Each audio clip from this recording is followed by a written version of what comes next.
Deseo comenzar este programa contándoles que uno de mis amigos del pasado era un hombre llamado Pablo Anderson. Él era literalmente el hombre más fuerte del mundo. Él no era muy alto, solo medía 1,80 m, pero pesaba 375 libras. Su cuello medía 60 centímetros. ¿Le hubiera gustado a usted comprarle una camiseta? La parte superior de su brazo medía 57 centímetros. Su tórax medía 127 centímetros. Su muslo, 89 centímetros. Muchos de ustedes seguramente no miden eso alrededor de la cintura. Él medía 89 centímetros alrededor de sus muslos y 51 centímetros alrededor de su pantorrilla. Imagínense. Frecuentemente lo escuchaba dar su testimonio y la gente le preguntaba, ¿alguna vez fue usted un debilucho de 97 libras? Y él contaba, sí, cuando tenía 4 años. Él era un hombre con una fuerza impresionante. Pablo Anderson fue en 1955 a Moscú. Él era virtualmente un desconocido. Los rusos poseían todos los títulos de levantamientos de pesas. Pablo Anderson los superó a todos y ganó el Campeonato Mundial de Levantamiento de Pesas. El presentador o locutor ruso dijo que él era una maravilla de la naturaleza. Posteriormente, Pablo Anderson comenzó a hacer hazañas con su fuerza. En una ocasión levantó 6,270 libras del suelo con su espalda. Más de 3 toneladas. Este hombre levantó ese peso con su propio cuerpo. Él está en el libro mundial de récords de Guinness. Y según ellos, este es el peso más grande que jamás haya levantado un ser humano. Él era un atleta estelar. Pero aún más importante, él era un creyente cristiano estelar. Pablo Anderson murió de una falla en sus riñones. Murió a la edad de 61 años. El hombre más fuerte sobre la tierra, pero con todo y ello murió. Y si Jesús no regresa antes, usted y yo también vamos a morir, sin importar cuán fuertes o débiles seamos. La Biblia dice en Isaías capítulo 40, versículo 30, los muchachos se fatigan y se cansan, los jóvenes flaquean y caen. Amigos, esos somos nosotros. Toda fortaleza humana finalmente flaquea y cae. La Biblia dice, aunque nuestro hombre exterior se va desgastando, el interior, no obstante, se renueva de día en día por medio del Señor Jesucristo. Nuestro mayor problema, por lo tanto, no es qué es lo que va a suceder con nuestros cuerpos. Por ello, debemos hacernos la pregunta más importante. ¿Tenemos esa fortaleza interior que Dios quiere que tengamos? El milagro que vamos a estudiar hoy nos va a decir cómo obtener ese tipo de fortaleza. Juan capítulo 5, versículos del 1 al 14. Después de estas cosas había una fiesta de los judíos y subió Jesús a Jerusalén. Y hay en Jerusalén, cerca de la puerta de las ovejas, un estanque llamado en hebreo Betesda, el cual tiene 5 pórticos. En estos yacía una multitud de enfermos, ciegos, cojos y paralíticos, o sea, inválidos sin fuerza alguna, que esperaban el movimiento del agua, porque un ángel descendía de tiempo en tiempo al estanque y agitaba el agua. Y el que primero descendía al estanque después del movimiento del agua quedaba sano de cualquier enfermedad que tuviese. Y había allí un hombre que hacía 38 años que estaba enfermo. Cuando Jesús lo vio acostado y supo que llevaba ya mucho tiempo así, le dijo, ¿quieres ser sano? Señor, le respondió el enfermo, no tengo quien me meta en el estanque cuando se agite el agua, y entre tanto que yo voy, otro desciende antes que yo. Jesús le dijo, levántate, toma tu lecho y anda. Y al instante aquel hombre fue sanado y tomó su lecho y anduvo. Y era día de reposo aquel día. Entonces los judíos dijeron a aquel que había sido sanado, es día de reposo, ¿no te es lícito llevar tu lecho? Él les respondió: el que me sanó, él mismo me dijo: toma tu lecho y anda. Entonces le preguntaron: ¿quién es el que te dijo: toma tu lecho y anda? Y el que había sido sanado no sabía quién fuese, porque Jesús se había apartado de la gente que estaba en aquel lugar. Después le halló Jesús en el templo y le dijo: mira, has sido sanado, no peques más, para que no te venga alguna cosa peor. Permítame compartirle el trasfondo. Toma lugar en una piscina o estanque llamado el estanque de Betesda, que literalmente significa la casa de misericordia. Si alguna vez ha estado en Israel, está inmediatamente después de la puerta de las ovejas, donde fue apedreado Esteban. Usted puede ir a ese lugar y el estanque aún está ahí. De hecho, donde se llevó a cabo este milagro, está como a 12 metros bajo el nivel de la calle. Dios, el Señor Jesús, mostró su misericordia para con este pobre hombre que había estado enfermo por 38 años. Este lugar era como un balneario de salud y alrededor de sus pórticos se hallaban tendidos muchos enfermos, algunos cojos, otros ciegos, otros paralíticos, otros con enfermedades que quizás le afligen a usted, pero peor. Ellos estaban allí esperando un milagro, puesto que anualmente cuando el agua burbujeaba, Dios en su misericordia realizaba un milagro, y quienquiera que descendía primero al agua se sanaba. Bien, Jesús llegó allí en un día de fiesta y se acercó a un hombre en particular. Habían muchos allí, mas Jesús eligió a uno. Este hombre había estado enfermo, paralizado, inválido por 38 años. No sé cuánto tiempo él había estado haciendo fila en el estanque de Betesda, pero por mucho tiempo fue tratado de ser el primero en descender al agua para sanarse. Jesús le hizo una profunda, pero muy sencilla pregunta: ¿quieres ser sano? ¿Quieres ser sano? Esta es una pregunta que Jesús no solo se la hizo a este hombre, sino también se la hace a usted. Él me está haciendo la misma pregunta hoy, porque ese hombre enfermo nos representa a usted y a mí. Jesús no está simplemente en el negocio de sanar, ya que Él solo sanó a uno. La Biblia dice que había una gran multitud allí. Si Jesús hubiera querido ser un gran sanador, Él hubiera ido de pueblo en pueblo, de persona en persona, de hospital en hospital, sanándolos a todos, ¿no le parece? Pero Él sanó solo a este hombre en este lugar, porque lo que Él hace aquí es un milagro con un mensaje. Él está enseñándonos una verdad espiritual más importante. De hecho, después de sanarlo, leemos que Jesús se alejó silenciosamente, casi clandestinamente. Si se hubiera quedado ahí, la muchedumbre con gran clamor le hubiera seguido para que lo sanara. ¿Quién no quiere estar muy bien de salud y, sobre todo, sin que le cueste ni un solo centavo? Mas Jesús no vino como el gran sanador, sino como el gran salvador. Juan 20, versículo 31 dice: pero estas cosas se han escrito para que creáis que Jesús es el Cristo, el Hijo de Dios, y para que creyendo tengáis vida en su nombre. Y deseo que usted aprenda que necesitamos ir más allá de los milagros hasta llegar a Jesús. Creamos en milagros, sí, pero confiemos en Jesús.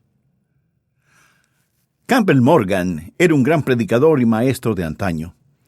Él dijo algo muy importante acerca de los milagros de Jesús. Él dijo que cada parábola que Jesús enseñó era un milagro de instrucción, y que cada milagro que Jesús realizó era una parábola de instrucción. Él no está diciendo que los milagros no fueron reales, sino que hay un mensaje en el milagro. Y la palabra milagro en el Evangelio de Juan es la palabra señal. Significa que tiene importancia. Estos son milagros con mensaje. Vemos que Jesús no sanó a todos ese día, pero sí sanó a ese hombre. y lo sanó para transmitir un mensaje a todos los que sentimos que necesitamos fortaleza espiritual, porque espiritualmente, como lo vamos a ver en un momento, por naturaleza estamos paralizados y sin fuerzas. Sin embargo, en Cristo tenemos poder para vivir.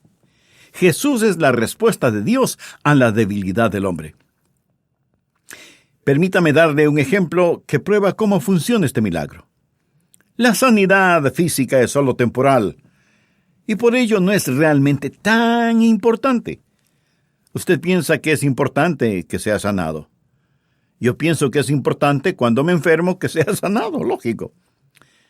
Mas Dios probablemente no piensa que sea tan importante porque Él tiene un plan más grande y diferente para nosotros. Se recuerda que en otro lugar de los evangelios 4 hombres trajeron a Jesús un paralítico en camilla, ¿lo recuerda?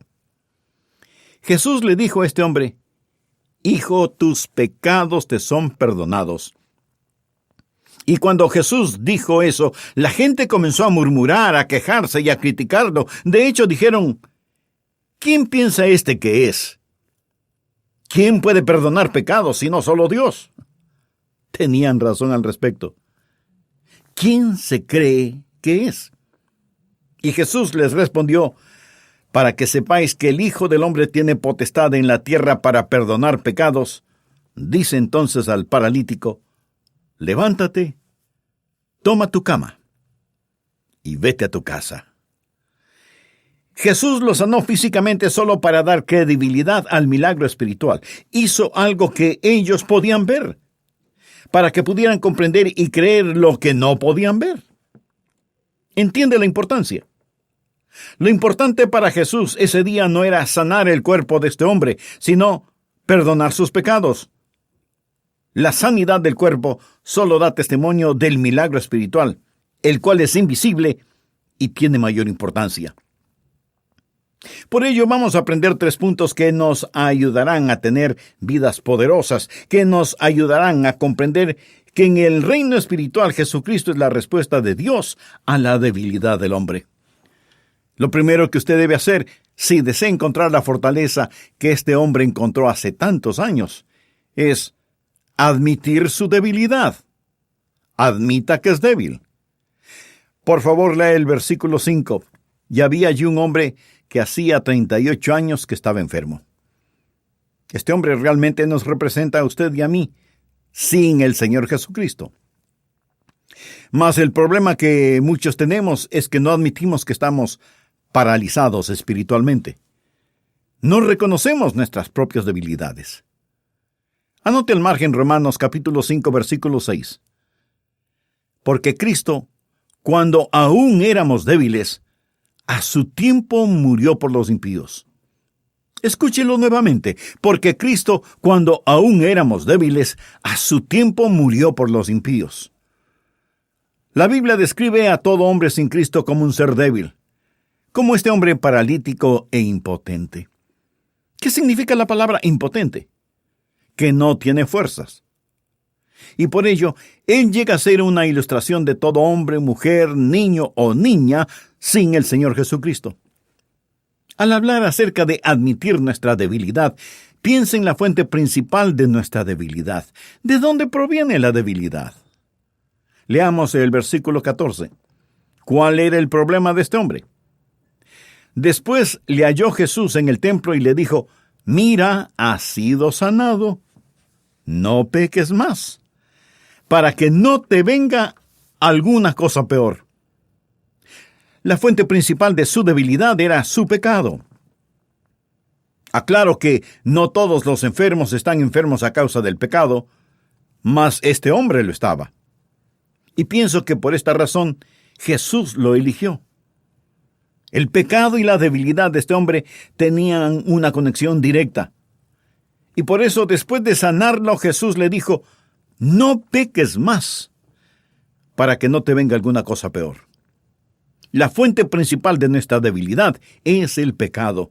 Somos pecadores por nacimiento, pecadores por naturaleza, pecadores por elección y pecadores por práctica. La Biblia dice: por cuanto todos pecaron y están destituidos de la gloria de Dios. Pero no solo deseo que vea la fuente principal de su debilidad, sino también la fuerza paralizadora de su debilidad. Muchos de nosotros no nos damos cuenta que espiritualmente estamos paralizados. Usted puede decir, yo no soy débil, yo levanto pesas, soy muy fuerte. Mi amigo, no hablo de debilidad física. Usted puede decir, no soy débil, yo tengo un doctorado. No hablo de debilidad intelectual. Usted puede decir, no soy débil, yo tengo miles de dólares en el banco. No hablo de debilidad financiera, hablo de la debilidad espiritual que lo ha paralizado a usted. Por favor, volvamos a leer Romanos 5, versículo 6. Porque Cristo, cuando aún éramos débiles, a su tiempo murió por los impíos. ¿Sabe cuál es nuestra debilidad? Nuestra debilidad es que no tenemos fortaleza para vivir santamente. No contamos con las fuerzas, por ello Cristo murió por los malvados. ¿Cuál es el plan de Dios para mí? ¿Cuál es el plan de Dios para usted? El plan de Dios es que todos vivamos piadosamente o santamente. Que seamos piadosos, mas no tenemos la fortaleza para ser piadosos. Me tiene sin cuidado los esfuerzos que usted haga tratando de ser piadoso. Usted no tiene lo que se necesita para hacerlo. Cuando de ser piadoso se trata, no tenemos la fuerza para hacerlo. Verá, usted puede ser fuerte para hacer lo que quiere, pero no es fuerte para hacer lo que debe. Porque Cristo, cuando aún éramos débiles, a su tiempo murió por los impíos. La fuente principal de nuestra debilidad es el pecado. La fuerza paralizadora de nuestro pecado es que no podemos ser lo que Dios desea que seamos. Y ahora quiero que note el fin persistente de su debilidad. Según los versículos 5 y 6, este hombre había estado enfermo por 38 años. ¿Se puede imaginar el estar paralizado, impotente, débil, sin fuerzas por 38 años? ¿Qué le sucede a la persona cuando está paralizada por tanto tiempo? Pues sus músculos comienzan a atrofiarse y a debilitarse. Cada año que este hombre pasaba allí, no iba mejorando, iba empeorando. Su tejido muscular se desintegraba. Y esto es exactamente igual con todo hombre, mujer, niño o niña sin Cristo. Entre más viven, más empeora su condición. Esta es la razón por la cual nadie debe posponer el entregar su corazón a Jesucristo. Si usted no es salvo, debe hacerlo hoy mismo, porque mañana solo tendrá más pecados de los cuales necesita arrepentirse, y menos tiempo para arrepentirse de ellos. ¿Lo ve? La fuente principal de su debilidad es el pecado, y el pecado tiene una tremenda fuerza paralizadora, especialmente en lo que se refiere a su relación personal con Dios. Esa fuerza paralizadora es la que no le permite ser piadoso ni tener mayor interés en las cosas del Espíritu. Y en forma persistente, sutil, casi sin que usted se dé cuenta, su vida integral va de mal en peor. Bien, si usted tiene lo que este hombre tenía, lo que debe hacer es admitir su pecado, debilidad. Usted debe decir, Dios, tú tienes la razón. Estás en lo correcto. Yo no tengo fuerzas. Haré a un lado mi orgullo y admitiré mi necesidad. Primero, debe admitir su propia debilidad. Segundo, no solo admitir su debilidad, sino que debe activar su libre albedrío. Por favor, miremos el versículo 6. Cuando Jesús lo vio acostado y supo que llevaba ya mucho tiempo ahí, le dijo, ¿quieres ser sano? En otras palabras, ¿quieres quedar sano? ¿Quieres que te sane? ¿Cuál es tu voluntad en este asunto? Permítame decir que todos debemos activar nuestro libre propio albedrío. Sé que algunos teólogos reaccionan en cuanto a este punto, que los seres humanos tienen voluntad propia. Piensan que cuando usted habla del libre albedrío del hombre, está de algún modo negando la soberanía de Dios. Mas ambas doctrinas, la soberanía de Dios y el libre albedrío del hombre, son enseñadas en las Sagradas Escrituras. Y Jesús le preguntó a este hombre, ¿Quiere ser sano? El hecho de que Dios respete la voluntad del ser humano no niega en lo absoluto su soberanía. Dios es lo suficientemente soberano para dar al hombre su albedrío sin perder su propia soberanía. Esto muestra cuán soberano es Él. Dios es un Dios soberano. Escuché una historia acerca de un niño de 10 años que oyó a un predicador decir: Dios creó a algunas personas para ser maldecidas e ir al infierno, y Dios creó a otras personas para ser salvas e ir al cielo. Y el niño de 10 años respondió: si Dios me creó para ir al infierno, yo quiero ir al infierno. Porque cualquiera que hace lo que Dios la creó para que haga, entonces debe ser feliz. Piénselo. El infierno tal y como lo conocemos cesaría de existir si Dios nos hubiera creado para ir al infierno, y el infierno para nosotros. Las llamas del infierno se convertirían en llamas de gloria porque estaríamos exactamente en el centro de la voluntad de Dios. Amigo, présteme atención, escuche. Si va al infierno, usted será un intruso allí. El infierno fue preparado para el diablo y sus ángeles. Continuemos. El Señor le preguntó: ¿quiere ser sano? Esta es una pregunta muy interesante. Pues, ¿por qué le diría usted a un hombre enfermo: ¿desea sanarte? La respuesta parece obvia, superflua. Pero nuestro Señor nos está enseñando aquí una lección: que Él no forzará u obligará a ningún individuo. Él dice: si alguno quiere venir, que venga. Mas este hombre nunca hubiera podido responder sí si Jesús no hubiera tomado la iniciativa. Nosotros le amamos a Él porque Él nos amó primero. Él nunca nos forzará. Él permite nuestro libre albedrío, pero nunca podríamos escogerlo o responderle si Él no nos hubiera elegido primero. ¿Cómo se lo agradezco a Dios? ¿Qué debe hacer usted si desea tener una vida plena?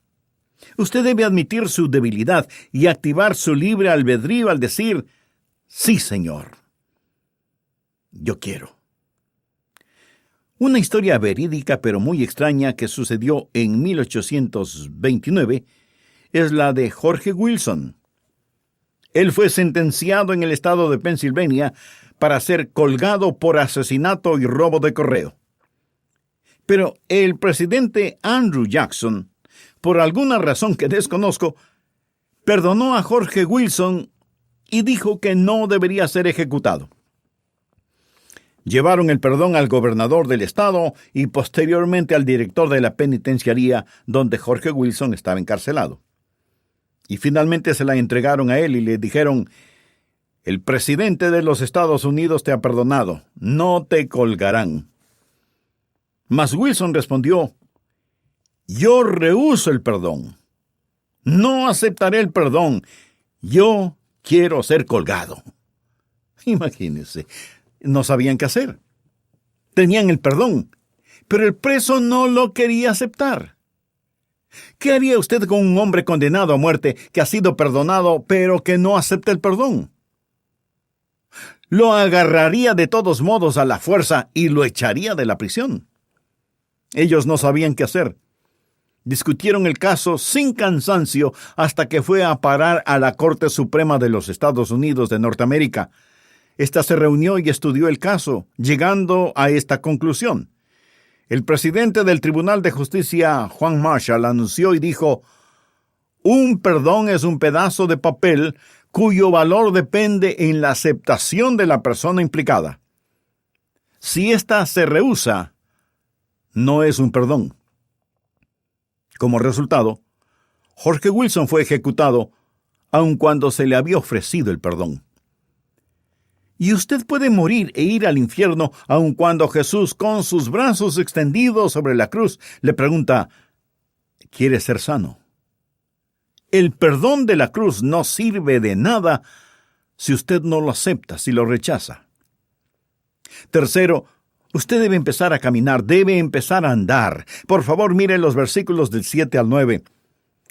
Señor, le respondió el enfermo, no tengo quien me meta en el estanque cuando se agite el agua, y entre tanto que yo voy, otro desciende antes que yo. Jesús le dijo, levántate, toma tu lecho y anda.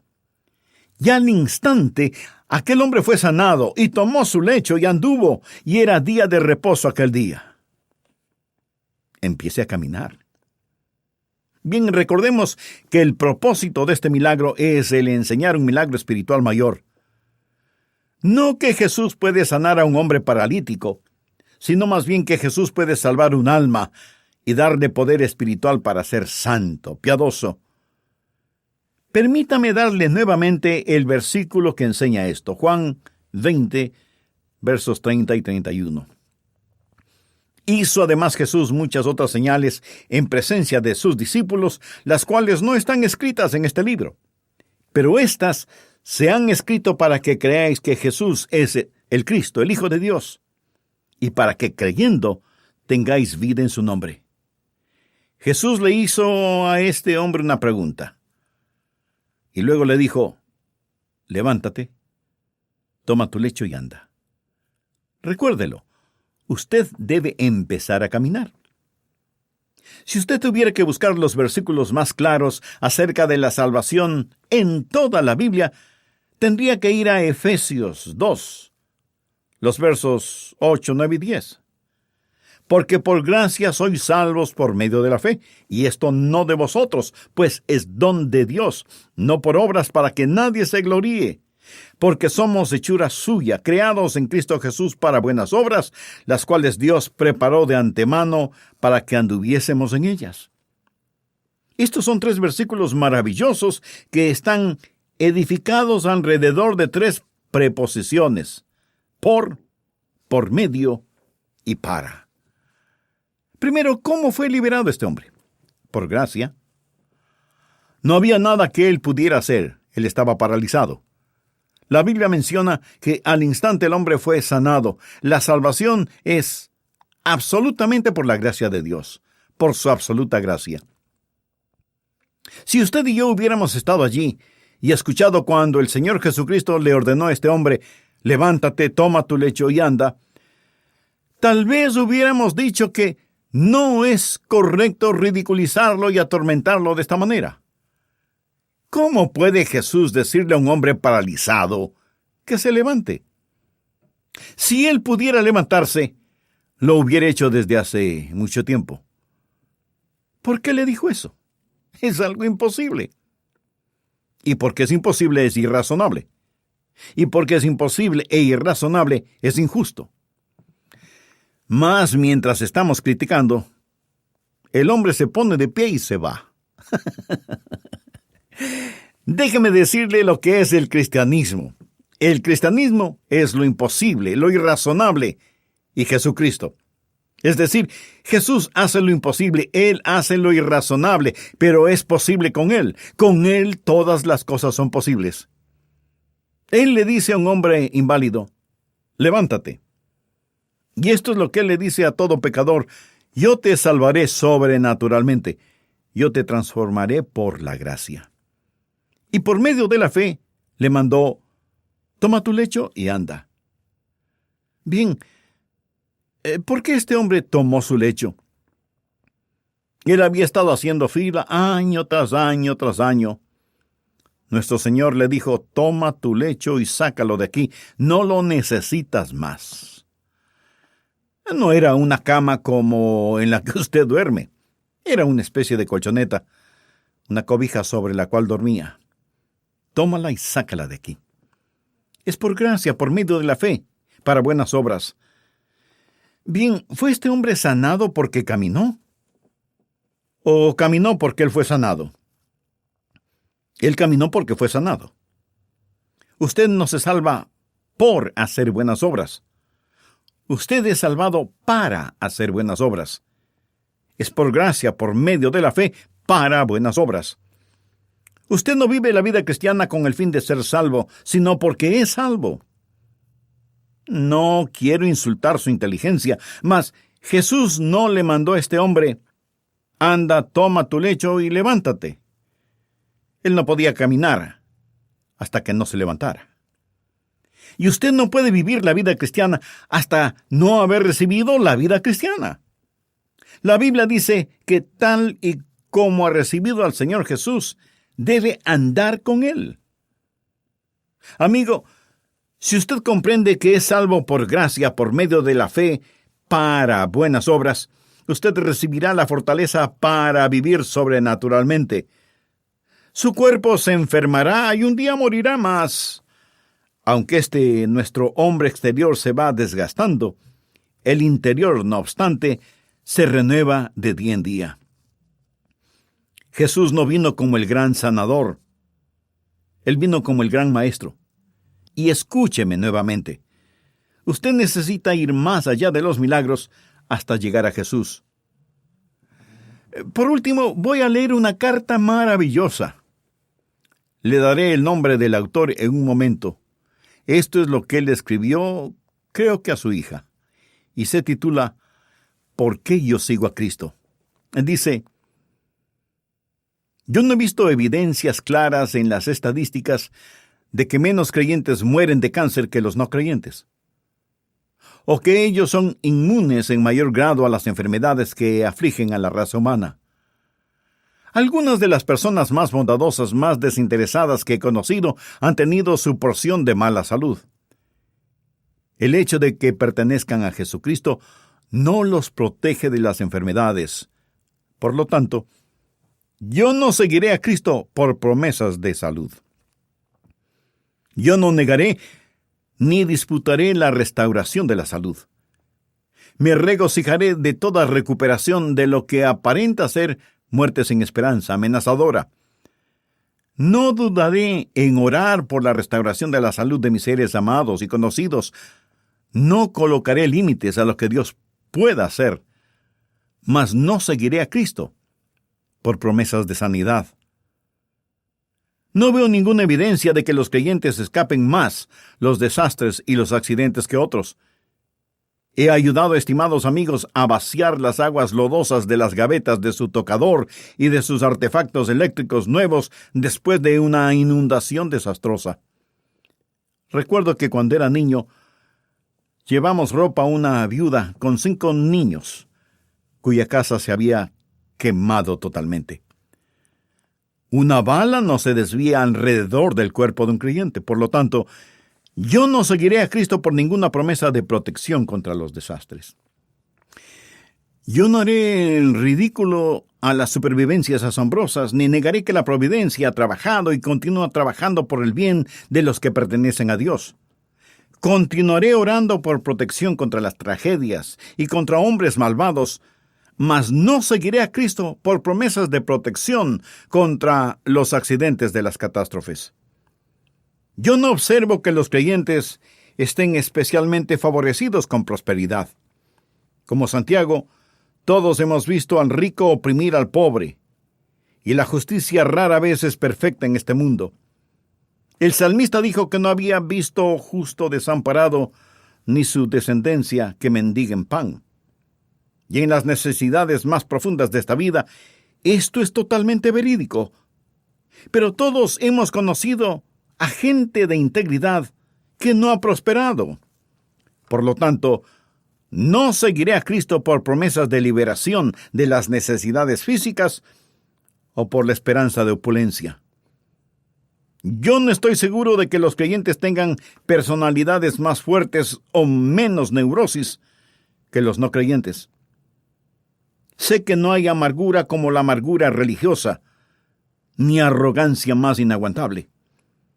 Yo he visto a creyentes sufrir problemas emocionales y mentales, y aunque pueda parecer herético, no estoy seguro de que disfrutaría realmente el vivir en la misma casa con el apóstol Pedro o Pablo. Dios desea que la mente de Cristo se forme en nosotros, y no hay duda en mi mente de que las acciones y actitudes de los creyentes mejorarán por su cristiandad. Mas yo no seguiré a Cristo por ninguna promesa de perfección o realce de personalidad. ¿Por qué entonces seguir a Cristo? ¿Por qué ser un discípulo de Jesús cuando la vida puede llegar a ser más complicada, tal y como Él tan frecuentemente lo advirtió? Por una sola razón. En Jesús contemplamos el rostro de Dios. Él es la verdad eterna, Dios en la carne. Yo sé que en su vida, muerte y resurrección estoy reconciliado con Dios, el dador de vida. Creo que nada me puede separar del amor de Dios. Él tiene todo el poder y la bondad. Yo confío en sus promesas. A Él ofrezco mi vida, deteriorada o intacta, breve o llena de años. Eso no importa. Él es la única cosa segura en un mundo incierto. Él debe ser adorado, no para que algo me suceda a mí o al mundo. Algo ya ha sucedido conmigo y con el mundo, porque Él es Dios, quien por medio de Cristo nos reconcilió al mundo consigo mismo. Él me salvó, Él es mi justificación. Él es el centro que sujeta todo. El adorar al Dios de nuestra salvación, ofrecerle sacrificios de alabanzas y acción de gracias, esto en sí es nuestra vocación. Nosotros no ofrecemos nuestras vidas para estar sanos, ser ricos o sabios, ni siquiera para obtener fortaleza para hacer grandes cosas para Él. Nosotros le ofrecemos nuestras vidas porque únicamente Él posee derecho sobre nosotros. Dios no es un medio para conseguir un fin. Esto fue escrito por Juan Hutchinson y fue escrito en 1981. Es una de las cosas más extraordinarias que yo jamás haya leído. Este hombre dice: ¿por qué yo sigo a Cristo? No para que Él lleve a cabo algunos milagros para mí, sino porque Él es el Hijo de Dios, quien nos reconcilió consigo mismo. Amigo, si Cristo no mora en su corazón, usted está paralizado espiritualmente. Y en este instante tiene la oportunidad de admitir su debilidad. La Biblia dice: por cuanto todos pecaron y están destituidos de la gloria de Dios. La única forma de llegar a Dios es a través de su Hijo, Jesucristo. Active su libre albedrío, escoja a Cristo. Dios abrió un camino para que usted conozca el amor incondicional al enviar a su Hijo. El Señor Jesús dio su vida por usted para que pueda conocer el amor que nunca se marchitará ni le abandonará.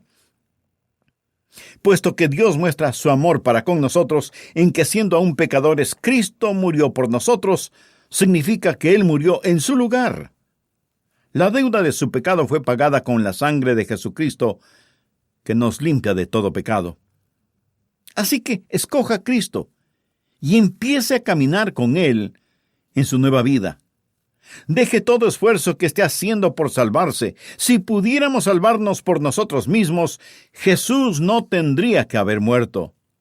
No es por obras de justicia que nosotros hubiéramos hecho, sino por su misericordia, por el lavamiento de la regeneración y por la renovación en el Espíritu Santo. La salvación es por la gracia de Dios. Deposite su fe en Jesucristo y solo en Él para ser salvo. Jesús mismo dijo: yo soy el camino y la verdad y la vida. Nadie viene al Padre sino por mí. Diga la siguiente oración a Dios en este momento: amado Dios, soy pecador. Estoy perdido y necesito la salvación. Señor Jesús, Hijo de Dios resucitado de entre los muertos, tú tomaste mi lugar en la cruz porque me amas y deseas salvarme. Sé que no puedo salvarme a mí mismo, así que me entrego a ti. Te recibo como mi Salvador y Señor personal por medio de la fe. Entra en mi corazón, perdóname. Hazme tu Hijo. Lo pido en tu nombre. Amén. Si usted con convicción y seriedad hizo esa oración y tomó esa decisión por Cristo, todo su ser se llenará de gozo espiritual. Y para nosotros será de bendición el saber que usted es un nuevo creyente en Cristo. Por eso le invito a que nos escriba al respecto y nos dé así la oportunidad de orar por usted y su nueva vida en Jesucristo.